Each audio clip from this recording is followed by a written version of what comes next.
Alright. Taga saan po kayo Sa Lanang, Pampanga, Davao City. Shout out sa mga family ko dyan sa Davao, sa Tagbilaran City, at sa mga kaibigan namin sa Negros Oriental, sa Bai City. Saan po kayo sa Europe? United Kingdom, from Bristol. So we drove here from Bristol to Calais, which is France. Tapos from France, nag-Belgium muna kami for 4 days. Tapos from Belgium to here, which is like mga 2 oras lang. Diba? Si Mother galing pa ng UK. Oo, pumunta talaga. Para ipakita ang support kay Tatay Digong. Yeah. So ako talaga may resibo.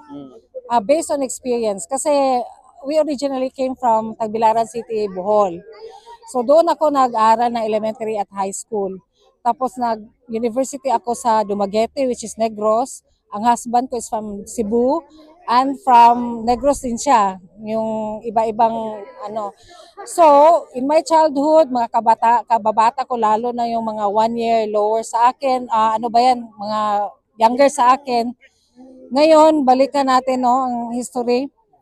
Maraming drug addicts. Naawa ko kasi mga best friends ko, yung mga kapatid nila, maraming drug addicts, yung iba nagiging sex worker na, ngayon namatay na sila.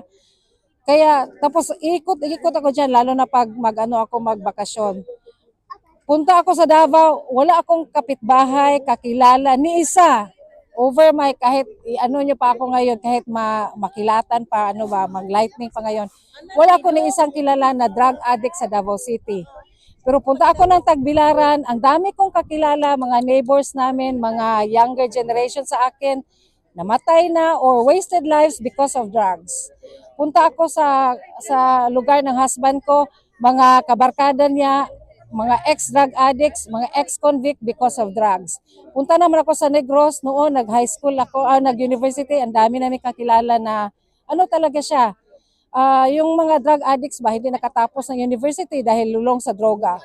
So, it proves, ako personal experience, kahit mamatay man ako ngayon, na sa ikot-ikot ko dyan sa Visayas and Mindanao, wala talaga akong kakilala within Davao City na drug addict, kahit na isa.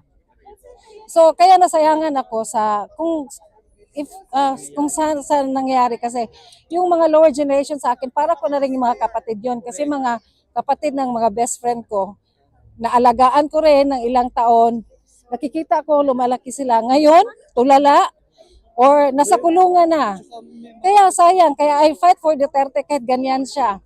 I understand him kasi ganyan mag-joke ang mga Bisaya. Doon siya lumaki sa Duterte sa May Agdaw banda. Marami doong mga, yung Kanto Boys, kaya ganyan siya magsalita. Kasi he grew up with them, yung mga taga-squatters area. Ang joke niya, ganyan mag-joke ang mga Bisaya. So don't take it personally, guys. Ganyan talaga ang joke namin, kaya nagtatawanan kami. Ganyan siya, that's her personality. Pero sa ginawa talaga niya sa Davao City, I can compare it from 1980s na hindi pa siya presidente, o hindi pa siya, ang mayor.